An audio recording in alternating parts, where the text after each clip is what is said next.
J'ai blagué un peu, mais en sérieux au début, en demandant parfois les dirigeants, est-ce que vous savez l'importance d'une crise? Pourquoi il faut passer cette crise? Il dit non, non, non. Je sais parce qu'il y a une autre crise qui vous attend. C'est la nature des processus.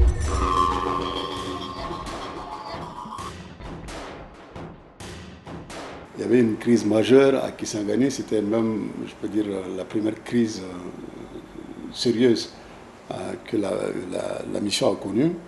Il y avait eu des exécutions extrajudiciaires menées entre autres par des officiers du RCD, notamment par le commandant de la place de Kisangani qui était à l'époque un certain Laurent Kunda.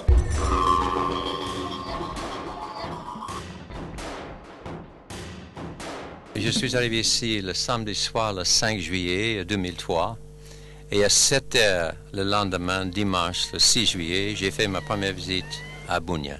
En partant cette semaine, j'ai fait 58 visites en Ituri. Et il y a eu des combats sanglants pendant pratiquement 8 jours, une bonne semaine à Bunia, où le bureau de la MONUC était pris entre deux feux, avec entre 3 et 5 000 habitants de la ville, de la population civile, qui s'étaient réfugiés donc, à la MONUC pour se protéger des combats. Donc quand on a dénombré les cadavres par la Croix-Rouge congolaise, aidée en cela par la Croix-Rouge internationale, il y avait 500 morts dans la ville de Bunia.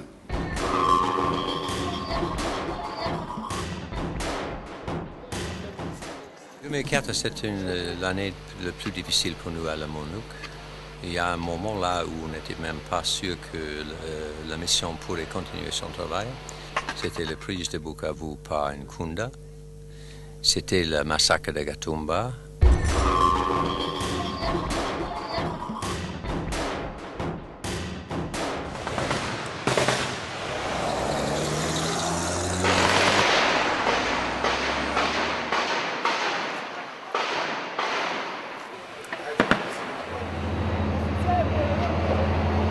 On est encouragé, malgré les problèmes, malgré ce chapitre vraiment triste et regrettable des derniers 3 jours, on a le sens que le peuple veut maintenant ouvrir un autre chapitre. C'était surtout l'inquiétude qu'après tout cet investissement, ça va tomber en mer. C'est ça qui a donné le plus d'inquiétude. Mais après un certain temps, on savait déjà non, il n'y a rien qui puisse arrêter ce processus. Ça va aller en avance.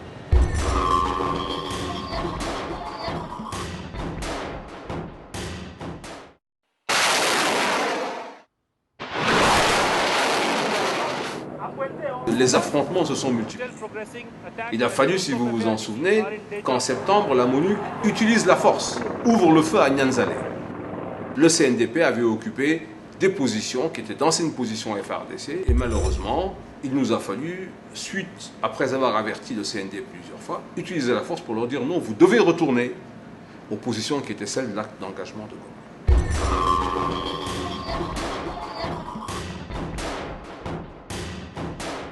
La crise en province orientale a éclaté après le blocage qui s'est montré quand Joseph Kony, le leader du LRA, a refusé de signer les accords de Djouba. Le gouvernement ougandais a décidé de lancer des opérations militaires ensemble avec les FARDC. Ces opérations continuent par les FARDC actuellement avec l'appui de la MONUC.